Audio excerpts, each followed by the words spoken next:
Hey, this is Joey, and you are listening to the Pastor with No Answers.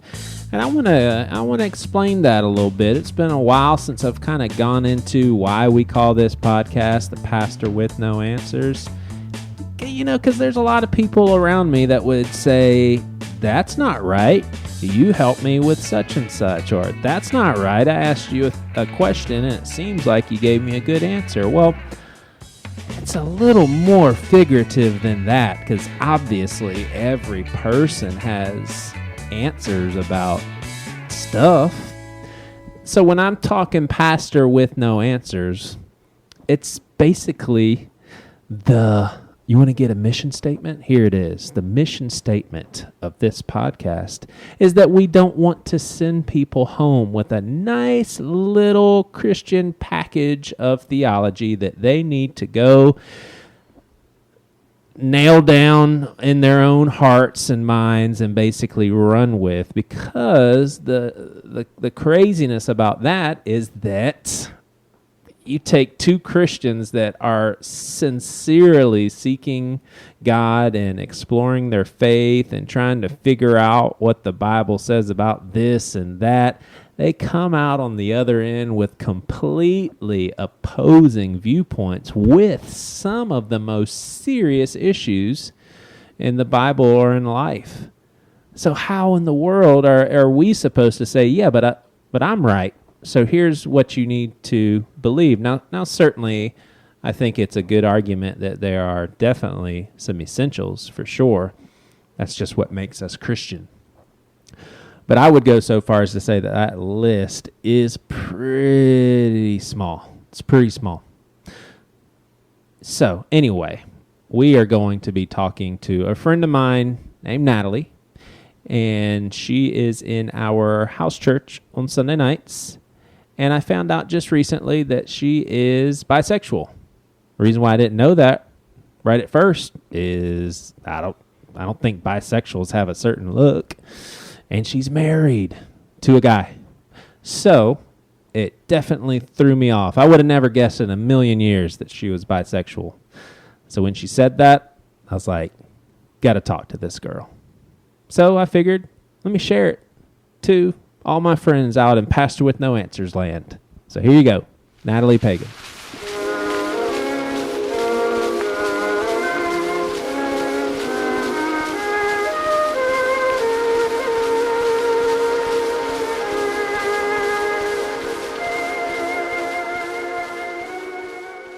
I hear there's some cat wars at your house. Oh, wow. Quite literal pissing wars. Quite literal pissing wars. They're like, it's ebbing, but it's been around for about 2 months now. Yeah. And your cat actually goes and pees outside of a guest cat's litter box. Correct. It's not his at all. And like, we try to acquaint it to him just missing. Yeah. But it's no. Like at this point, it's purpose. Yeah. Totally. All right. So people that are listening right now, they know why they're listening because it's titled and everything. Cool. And what I want to do is clarify some things for people, because you and I both know that there's a lot of, I don't even want to put them all into like this fundamentalist category, but there's a lot of people when they hear a certain sexuality, they're like, oh yeah, not Christian. Yeah. You know, they can't be, because the Holy Spirit would tell them not to be that way.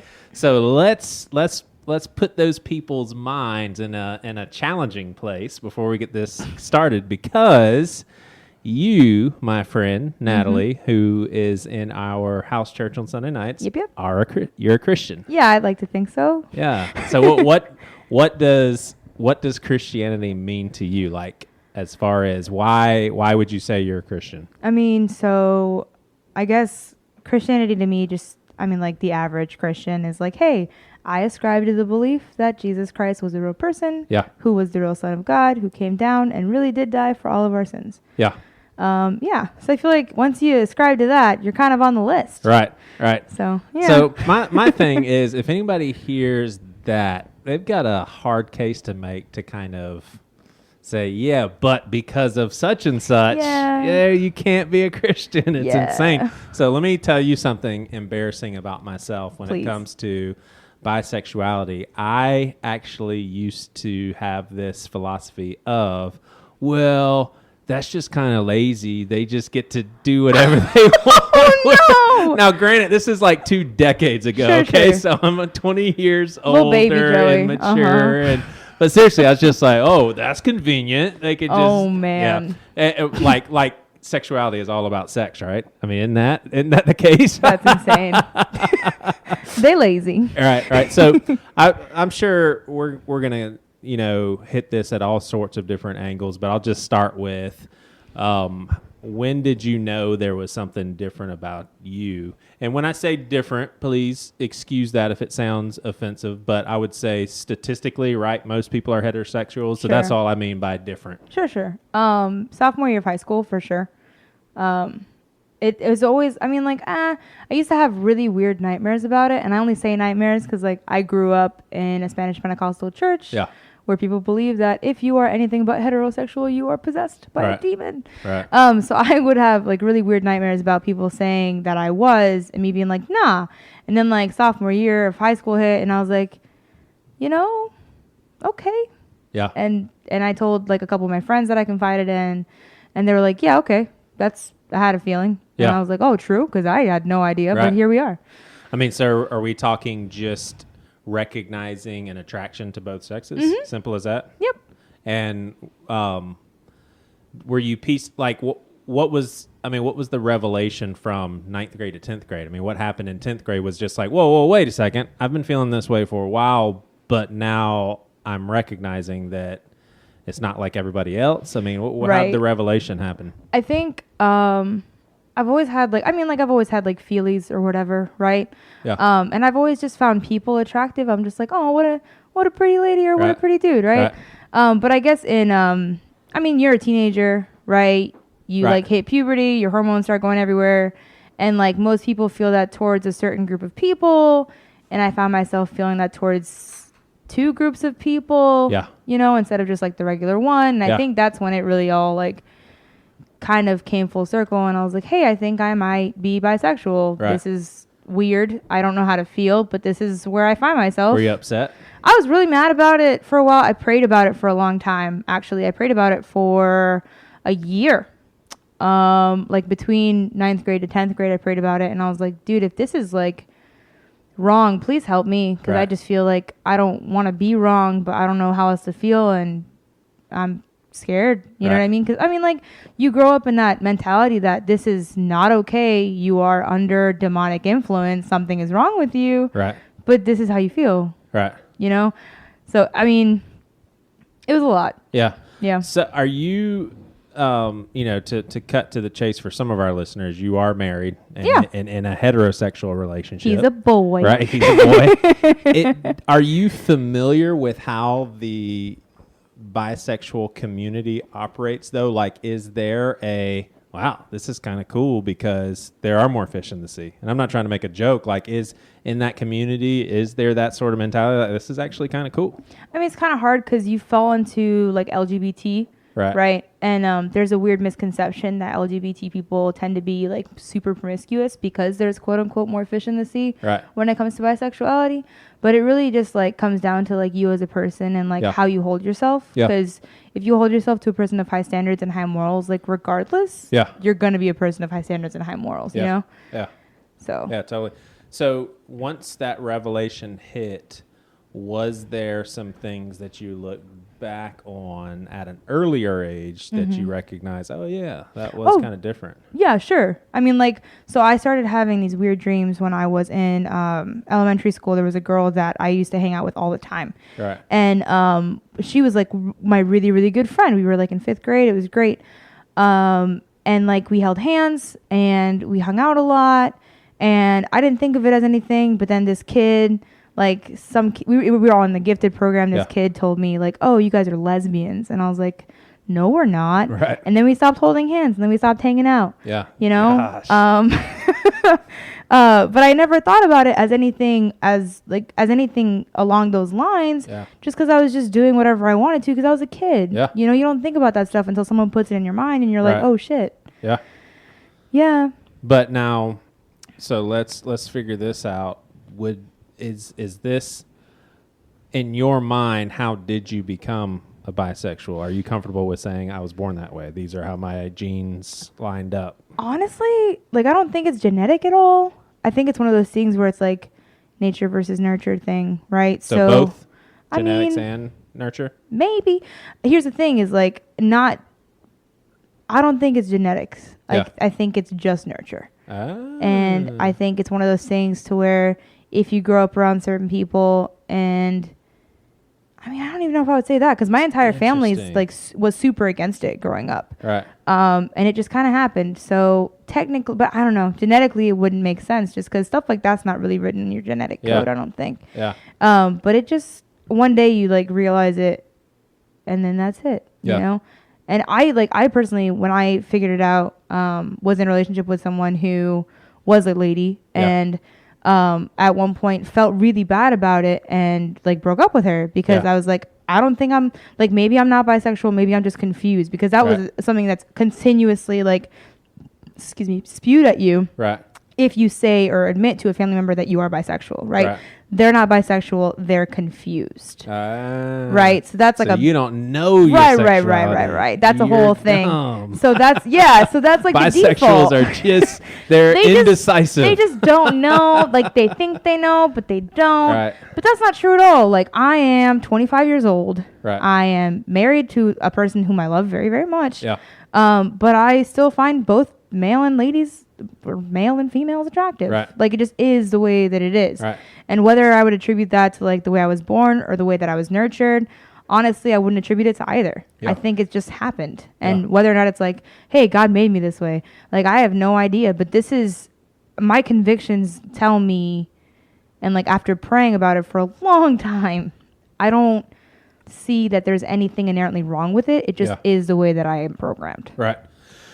So let's tap into your theology here. What do you do with what people would call the slam dunk verses against homosexuality, you know, and Paul's list of sins and those sorts of things? I mean, you know, for our listeners, how do you read the Bible? And I mean, just we'll start here. Do you think different sexualities or acting on them is a sin? Like if you would have chose a woman as your marital spouse, right? Would that be wrong?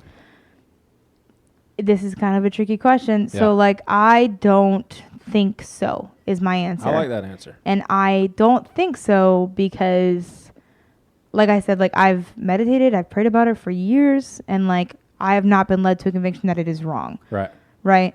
Now, you know what Christians would say to that. They would say, wait a second, go to the Bible first. That's a blasphemous thing to say. Read the Bible. Right. But then Bible's your starting point. Right. But then there's how I read the Bible, right? So okay, little background. Yeah. I'm an art historian. I consider myself a historian. So when I read the Bible, I read it within its historical context. Yeah. Right? So a lot of the passages that do say things about being homosexual, like, are not just referring to, like, your average gay couple. Right.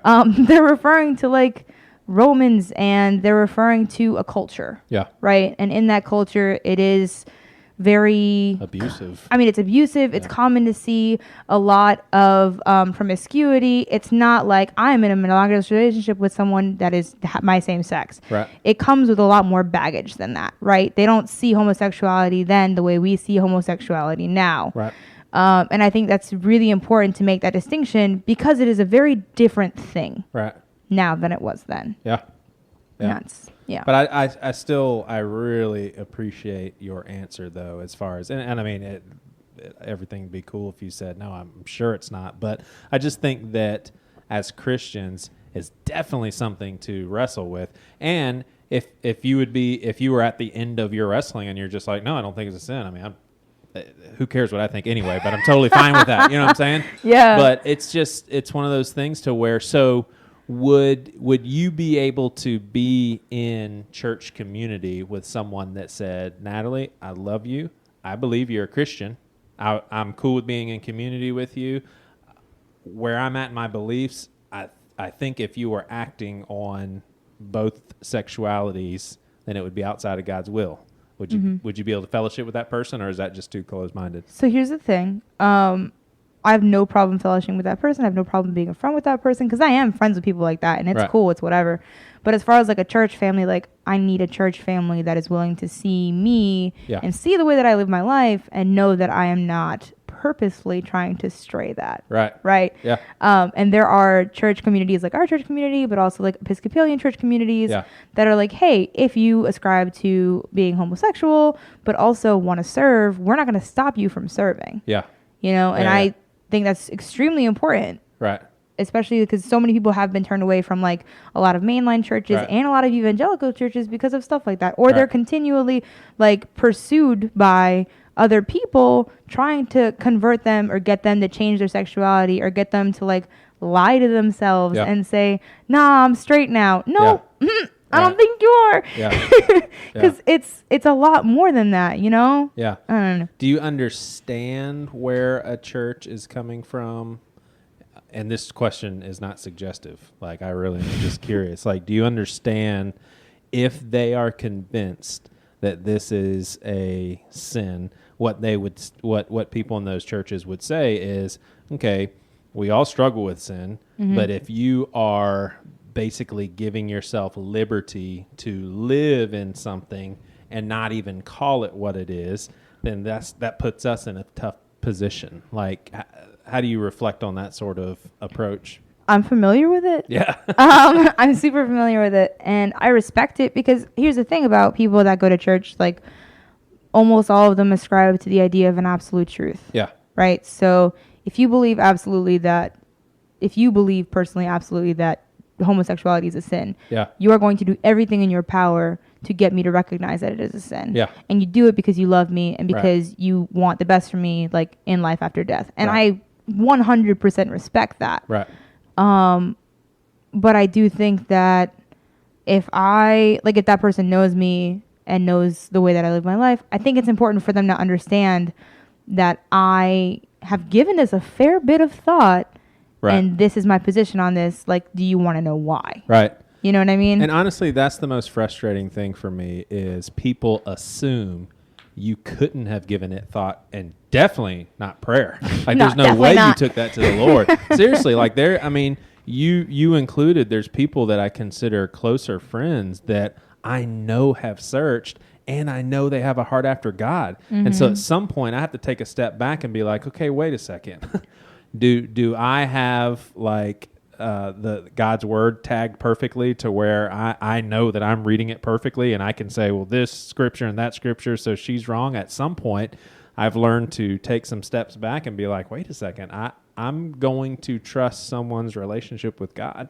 You know, I mean, I just think that is so important. I think it's also important to like look at every other sin that's like listed in the Bible, right? Yeah. So most other sins, if not all other sins, are harmful, if not to yourself, then to someone around you.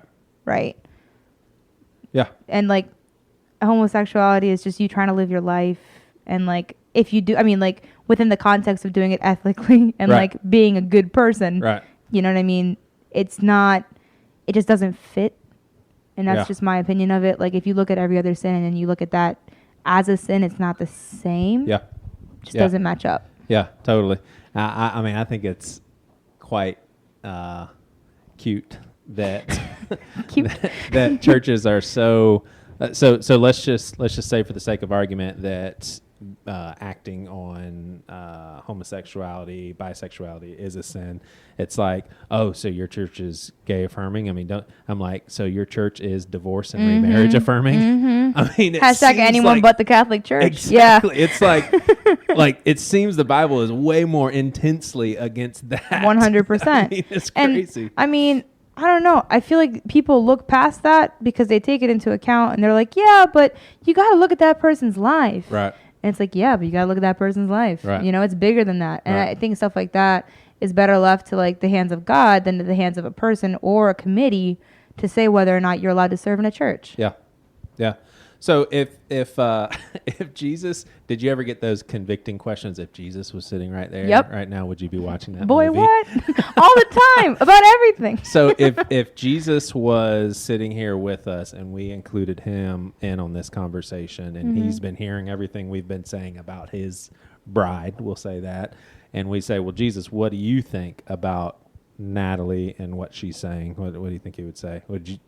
Well, I'll stop there. I mean, I'm not Jesus, but I think if it came down to anything, he would say, like, I know her heart, because as cheesy as that sounds, like, it doesn't matter what anybody thinks of me. It doesn't matter what anybody else thinks of this topic. Like, it all comes down to that individual person and God. Right. You know what I mean? So, like, if he's got you and you know he's got you, then that's it. Yeah, definitely. All right. Well, I'll consider this my $1 million question. Why AJ?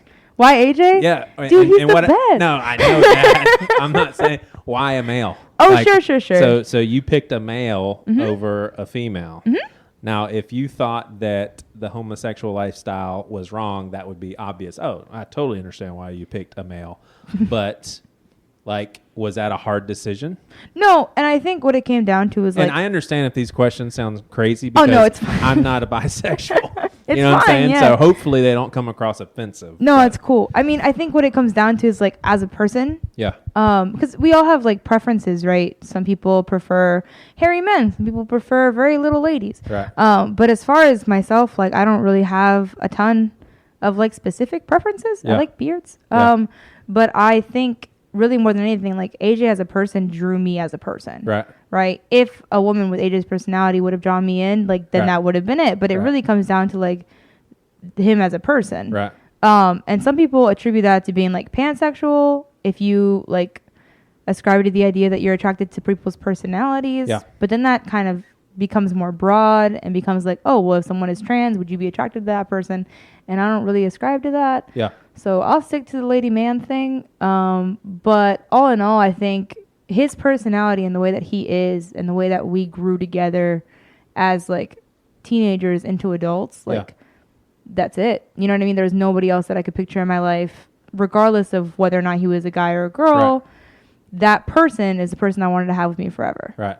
And I'll restate that original question sounded bad. Why? No, AJ? It's cool. AJ's the bomb. So how early on did he know your sexuality early on, or was that something like you were engaged and you're like, by the way, I also like girls? No, we talked about it when we were dating. We dated for a long time though. Yeah.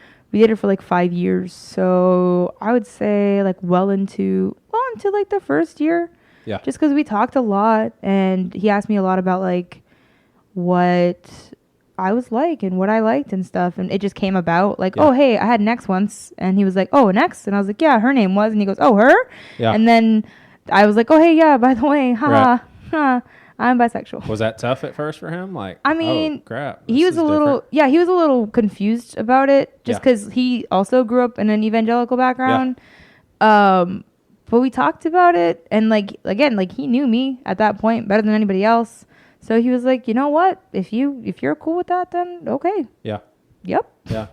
So when I think about my heterosexual marriage and then other marriages like that, I know that there's obviously a level of struggle when it comes to being attracted to more people. That's why, and from a purely sexual level is what I'm talking about right now. I mean, obviously, I've been attracted to other personalities and those sorts of things. Yeah. But from a pure sexual standpoint, that's why so many dudes and women run to pornography. That's why there's so many marital affairs and that sort of thing. I mean, that's why I have struggled with pornography in the past. Like, is there an extra element of struggle for you? Because where I may struggle with having eyes for other women in a sinful sexual way, you are actually forfeiting a whole gender that you are attracted to. So it's just like you know, if for argument's sake, if you're going to live in God's will when it comes to your marriage, you are saying no women. Right. I'm with a man. Right. Is there some struggle in that? I mean, To an extent. Yeah. But I wouldn't put it past anything that other people struggle with. So, like, I myself had a lot of issues with pornography, like, growing up. Yeah. And that did span the wide variety of both male and female. Right. While I was still trying to, while I am kind of still trying to get a handle on that. Yeah. It plays the same part, I think, as it would if I was heterosexual. Yeah. Right? So, like, sexual desire and lust is a struggle for a lot of people, whether they're married or not. And I experience it, but I don't think I would experience it in any way that's different from a heterosexual person. Yeah. Yeah. Mm-hmm. I think as far as, like, in real life, you know what I mean? Like, not in a pornography standpoint, but in real life. Yeah. It's one of those things where you got to catch yourself anyway. Mm-hmm. Right? So, like, if you're a married person, you got to catch yourself anyway. And it's the same thing. Yeah. Pretty much. Yeah. Yeah, totally. And I agree from more of a bird's eye perspective of relationships. That's why I was asking from a very sexual standpoint, because, you know, you're attracted to both genders, and it's like not going to mess with half of, really what it comes down to is, like, I have eyes for him. Right. I need to only have eyes for him. That's key. Yeah. You know what I mean? Yeah. So, like, regardless of if there's 3 other choices, 4 other choices, 2 other choices, he's pretty much my only choice. Right. So if I ever catch myself wandering, like, that's it. Right. You know? Right. Yeah. All right. So let's say there is a girl that likes you a lot as a friend. Sure. She's heterosexual, married, but she finds out you guys are getting really close, like besties sort of thing. What up? And then she finds out that, you know, you're bisexual, and all of a sudden she's like, oh, I'm not scared of that, but what if Natalie starts becoming attracted to me and I become like a stumbling block? That's the word I'm looking for. I was like, please don't say stumbling block. That's exactly what somebody would say. I personally, truthfully, I would think that would be extremely shitty. Yeah. 'Cause, like, first of all, who are you to think that you have any power over my marriage? Yeah. Right? And, like, secondly, if we are that close, I think it's important to know that, like, and trust that I'm strong in my marriage. Right. And trust that I can control myself. I mean, I don't know. It's the same question as, like, if you were a guy who was married and became really good friends with a girl who was married. Right. Right? What if the girl started freaking out and saying, oh, I don't want to become a stumbling block in his marriage? Like, if you realize that you're just really good friends and that's all you'll ever be, because, hey, human decency. Right. Then I don't think it should go any further than that. I mean, I think you should both respect each other and respect the fact that you're in relationships. And as long as the friendship is built on that, then everything else. Like, it's just one of those things where it's not fair to assume that just because a person has a sexual preference that you fall into, that you are what they're attracted to. Right. That makes sense. And I agree with what you're saying. But then personally, and I'll admit this is something that I'm processing through, like trying to figure out just how sexist I am, or like trying to figure out how my personal convictions can possibly be sexist. So, for example, if I work with some guys and I work with some ladies, and I may ride in the car by myself with guys.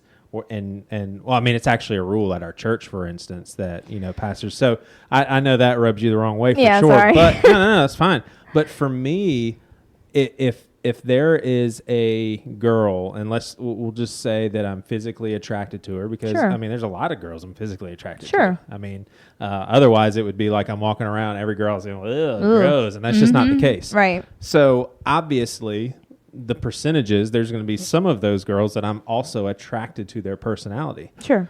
And this is probably a really crappy thing to say about myself, but I'm not sure if I can become best friends, like super tight, in the context of just me and her. Mm-hmm. Now, me and Priscilla and her and maybe her husband, or me and Priscilla and her, totally different question. But if I have like this unique one-on-one relationship, and maybe this is just the difference between you and I don't trust myself with that, and it's not even a matter of me not respecting her and her not respecting me. It's like just a matter of like, I don't trust myself. Right. Well, what if I start sharing some things, some struggles in our marriage? Right. Next thing you know, I'm kind of depending on her for emotional support, and we start connecting emotionally. And so that's why I can do that with someone like Ryan, for instance, who is a close friend, because I don't want to make out with him. I don't want to. Sure. And I know it sounds like I'm reducing, sexuality to sex, but what I'm saying is that is a part of it. And especially for guys, not all guys are this way, but guys like me that are wired up very sexually, I wouldn't have any concerns with getting super close to a dude. Whereas with a girl, I would feel I got to be careful here. So, okay. So now does my question make sense? I get it. Yeah. I have a lot of things to say about it. Say whatever. You can say your questions suck. I hate you. How dumb can you be? No, I mean, I just have a lot of opinions. I think... and please understand, I mean, I am seriously asking as I know you're trying to learn. Legitimately asking me questions. You're not trying to be a dick. Like, I get it. Right. And I don't understand what it's like to have an attraction for both. So I think it's important. So a couple of things. So like I myself, I'm also a very sexually driven person. Like, but I think being attracted to both sexes, at least both male and female, you find yourself in a very special place. Yeah. Because it literally goes both ways. Right. Right. So if you're extra close friends with a boy who you're attracted to, you need to be just friends with him. If you're extra close friends to a girl who you're attracted to, you need to be just friends with her. Yeah. Right. And like, it's not like that makes sense. You know what I mean? It's not one of those things where you can necessarily just choose one sex and be like, I'm just going to hang out with them because I'm not attracted to the other sex. You're literally attracted to both. Right.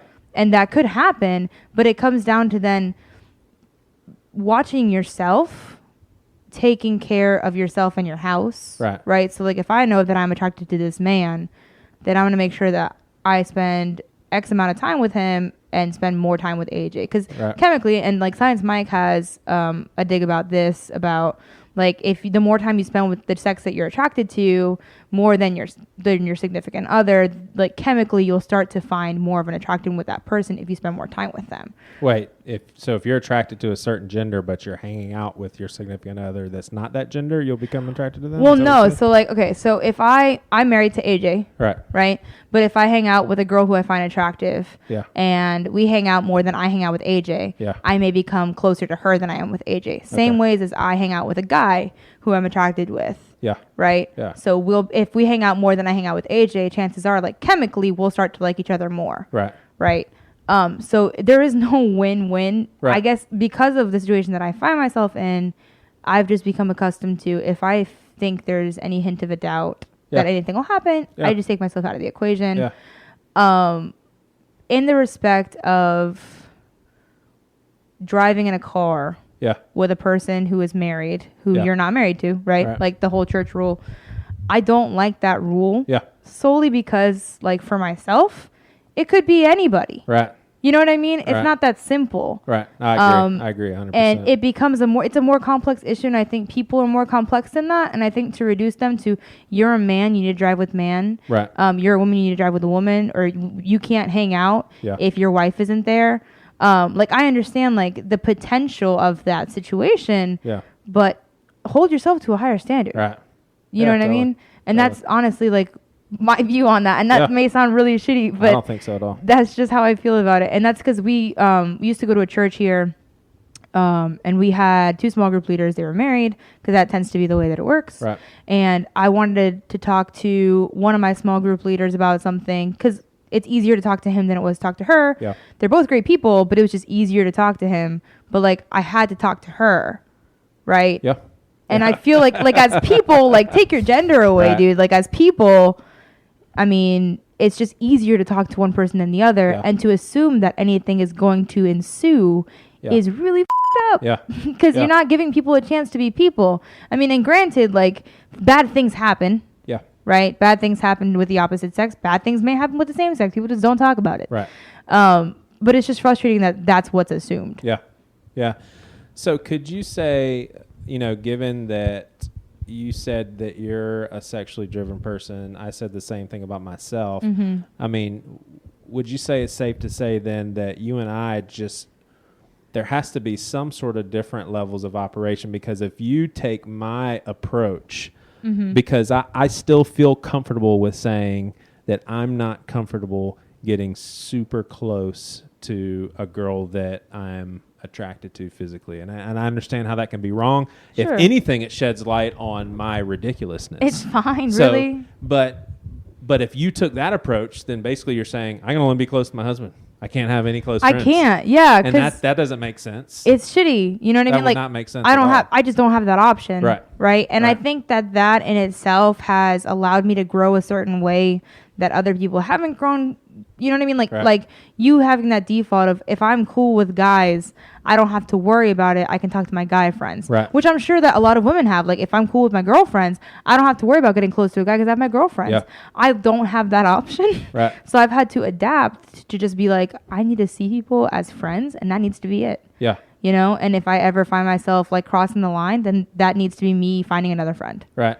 And I mean, this is, you'll be like, how could that be a big revelation? But I just had a big revelation. Obviously, you can be interacting with a guy or girl and know right off if you would ever be attracted to them. You'd be like, no way. Like, I can get super close to this person because I will never. Or even it's come to like, there have been instances in which there's like a couple of like my female friends that I am attracted to because they're really pretty ladies. Right. But like, I don't see them in that light because I can't see them in that light. Right. And it's taken like a lot of time and like discipline, and I'm not perfect at it, but like I'm really trying to, like, if I find myself in that position, like, hey, I'm gonna go home, see ya.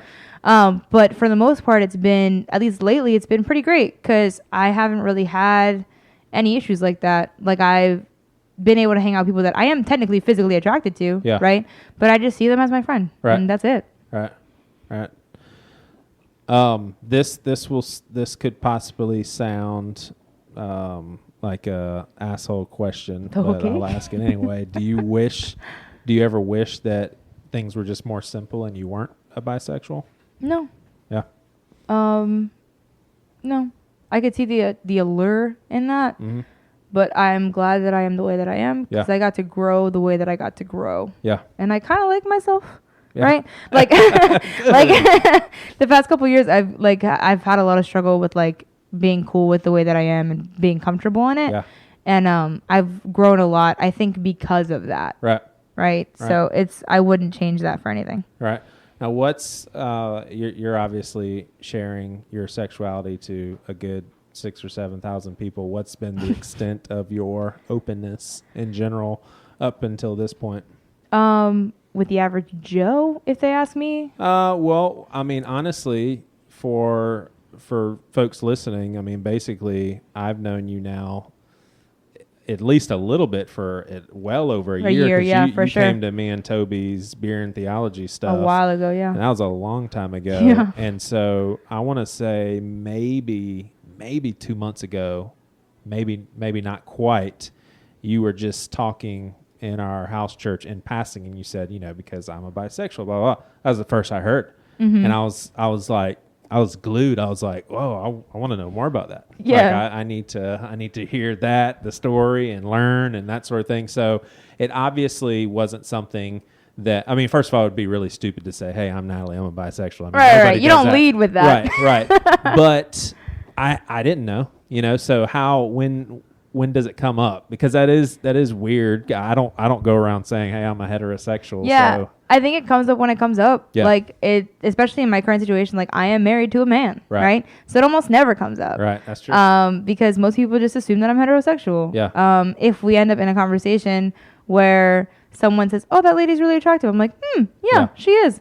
But it's never a huge deal, at least with like regular people, like people that I work with know. And it was never like a big thing. It just kind of is because like I work in retail and we make a lot of comments about people. Yeah. But yeah, for most people, it doesn't really ever come up until it comes up. Yeah. Right. Family wise. Yeah. I have maybe 4 family members that know. Yeah. And they know because they like were with me and helped me kind of try to figure out who I was when I was younger. Yeah. I haven't really brought it up with anybody else because I don't think it's really pertinent. Right. Like, if they want to know about that and they feel a certain way about it, then we can have that conversation. But it's never come up because it's never come up. You don't feel like you need to hide it from anybody? No. It is what it is. Right. Like, it's fine. Right. Right. Yeah. What was your, given what you knew about the people in your surroundings that night when you said that, were you just assuming that it was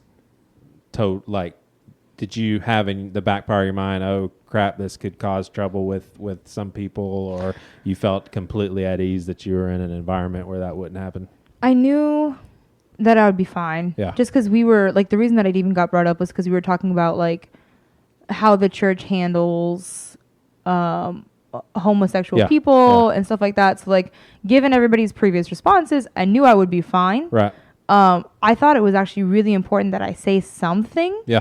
Because I'm almost positive I'm the only one who identifies as LGBTQ at all in that group. Yeah, in our group. And like most people were like, oh, well, this, that, and the other about gay people, this, that, and the other. And I'm like, well, as a person who is in that group, I would just like to say X, Y, and Z. Right. Because I think it's important to have that perspective, and it's easy to talk about. I mean, it's the same thing when we talk about minorities. Right. Right. AJ and I will almost always try to say something. Right. Because we're the two only people that fall into that group. Right. Yeah. In that church. Yeah. So it's more of like it was like a moral obligation. Yeah. Like, I need to say something just so we have a voice from that group saying something. Yeah. Yeah, totally. So. What would you think would be a good baby step for someone that possibly went into listening to this episode with a very, quite honestly, where I was easily 7 years ago, just a very cookie cutter. Well, at the very least, the Holy Spirit needs to show some stuff to Natalie so she can understand that what she's saying is wrong. Like this, I'm not even listening because she's obviously not reading her Bible well. She's resisting because God obviously wouldn't tell her this. What would be, in your mind, a baby step for people that have kind of already made their mind up going into this? I think a small step would be, if you don't identify as homosexual or bisexual or anything, maybe don't worry about it. Right? Because like, like, it's not your problem. Right. If you want to call it a problem, if you meet a person who you then find out identifies as something in that group, don't just see them as a person in that group, see them as a person. Yeah. Right. And like, talk to them about their life and not just about that quality of them. Yeah. Because I think that that's a really important thing to do that not everybody does. Right. So yeah, if you don't have a struggle with it and you don't, like, it's not morally an issue for you, maybe don't worry about it. Yeah, don't worry about it. If you fall into that category to where, like, you have a friend that identifies as like bisexual or something like that, right, then like, talk to your friend and have an honest conversation. Because I have a friend who she is a Calvinist, feels a lot of ways, and like, we have a lot of conversations about this kind of thing. Right. But she always respects my opinion. I always respect hers, and we learn from each other. And I think it's just really important to, like, even if you disagree with somebody, try to understand them. Yeah, yeah. And what I want to see more of, and Priscilla and I were just talking about this lately, is what keeps what I'm about to describe from happening is nothing other than fear. Mm-hmm. But what I want to see is Christian gatherings, or God forbid, some people in those gatherings not even being Christians, but let's talk specifically Christians. Mm-hmm. I want to see a lesbian couple in that midst, for example, and I want Christians that think that it is wrong to be able to say, I love you, I believe you're Christians, because obviously I've heard your heart and I hear that you have accepted Christ and you are pursuing him. Where I'm at right now, it seems like the Bible says else, but that's between you and God. You're my sisters in Christ. And then in the same group, you can have people that are just like, the hell are you talking about? That's the dumbest thing I've ever heard. Of course it's fine. I mean, good Lord. But we can all be figuring this stuff out together. Yeah. Like, and we can all be pursuing God together. But it's just, we're fearful of what someone that's not like us brings to the table. We're fearful that they can maybe influence people, and it's just like, good gosh, do you know how many pastors' kids have been run off the church? Man. I think a lot of it comes down to like never assume anything about anybody. Yeah. Right? So, like I said earlier, one of the biggest issues with identifying as bisexual specifically, people think you are very promiscuous as a person. Yeah. Right? So I have a friend whom I love dearly who has struggled, quote unquote, struggled with bisexuality for a long time. And when she told her church family, whom she like felt very close to, obviously, if she wasn't sure, she was at this time not sure if like it was okay, if she was convicted of it as a sin. She just didn't know how to feel, but this is how she felt. Right. She told her church family, and they were like, hey, don't hang out with our kids anymore. We don't want you coming around the house anymore, XYZ. And it was just very frustrating because it's like, dude, you need to just love her. And like, she hasn't changed as a person. She's still the same person. Right. She just happens to like ladies. Right. Right? It's like when you get a tattoo and you go home and your grandma's like, oh no, he's lost. Yeah. Grandma's not the same person. I just got a tattoo. Like, it's really not a big deal. Right. And also like, it's just frustrating because there are church communities like that. Yeah. Where it's open to be like, where people are open to be homosexual or bisexual and, engage in community. Like the Circular Church in downtown is a huge place like that, but they also ascribe to like a lot of other things that I don't ascribe to. Right.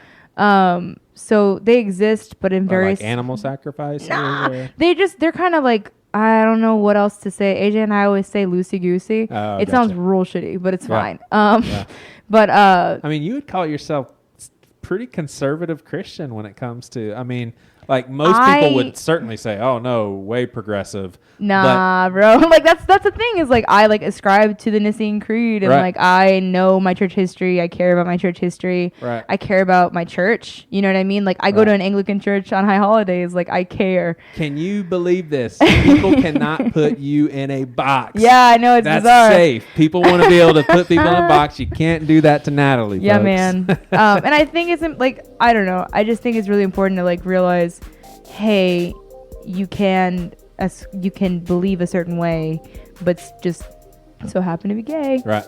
Right. Just so happens. Hey, that's a t-shirt. You can believe in a certain way. Yep. Just so happen to be gay. Last question. Do you like Westboro Baptist Church? I'm not a fan. TBH. Not a huge fan. But everybody needs grace, man. There you go.